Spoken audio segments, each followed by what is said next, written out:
Antes de empezar, les digo que este vídeo no es recomendable para subnormales de mierda como ustedes, que se cagan por cualquier cosa. Corre vídeo. 3 hermanos. Estos hechos acontecieron hace algunos años en un área cercana a un hospital mental.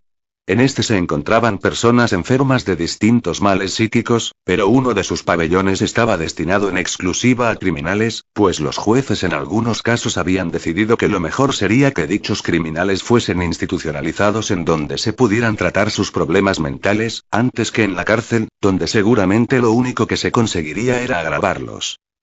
A unos 15 kilómetros del psiquiátrico vivían los hermanos García. Eran 3 hermanos que se dedicaban al cuidado de unas pequeñas tierras que habían heredado de sus familiares, quienes siempre habían vivido por la zona. Juan, que era el nombre del menor de los hermanos, siempre iba acompañado de su fiel perra Laika, una pastor alemán preciosa que se habían encontrado perdida en una carretera cercana.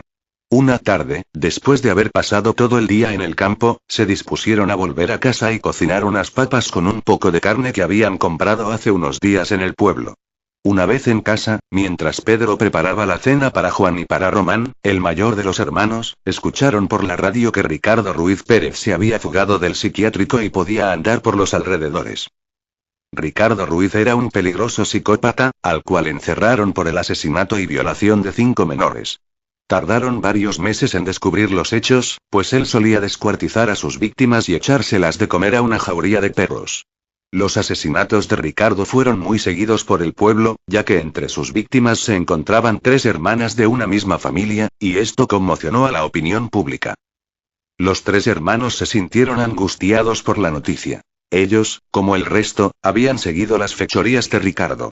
Durante la cena fue el recuerdo de los asesinatos y la poca seguridad que había en el psiquiátrico, siendo incomprensible que se hubiese podido escapar un asesino como ese. Sobre las 10 de la noche se prepararon todos para ir a dormir. En la habitación, Pedro dormía en la litera superior, Román en la del centro y Juan en la de abajo. Debajo de la litera de Juan dormía Laika, su perra, a la que le encantaba que Juan le rascase el lomo antes de dormir, y ella como muestra de cariño siempre le lamía la mano.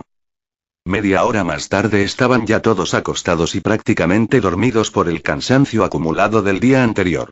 Pasaron las horas y, de repente, algo sobresaltó a Juan. Había escuchado algo como el chirriar de la puerta. Se mantuvo expectante durante unos segundos, y luego introdujo su mano debajo de la cama para acariciar a su fiel amiga. Esta se lo agradeció como de costumbre, con unos lametones en la mano, tranquilizando a Juan y permitiéndole volver a dormir plácidamente.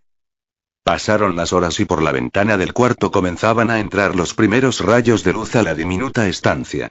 Pero más que la luz del sol, lo que despertó a Juan fueron unas pequeñas gotas que caían sobre su rostro. Abrió poco a poco los ojos mientras se llevaba las manos al rostro, donde sentía que caían las gotas. Cuando finalmente abrió los ojos vio que esas gotas procedían del colchón de Román, y que ese color rojizo que desprendían solo podía ser sangre.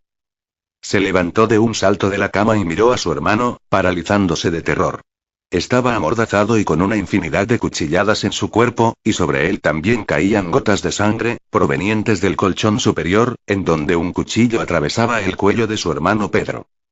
Juan, incrédulo ante la escena que estaba presenciando, se arrodilló en el suelo llorando, y allí pudo encontrar a su querida perra Laika asesinada de una manera brutal, partida por la mitad. Y encontró una nota ensangrentada, en la cual se podía leer: los locos también sabemos lamer.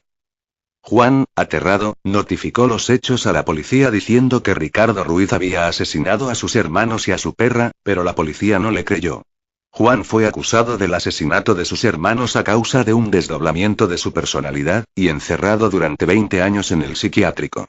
Allí pudo averiguar que Ricardo había sido detenido 2 horas después de su fuga.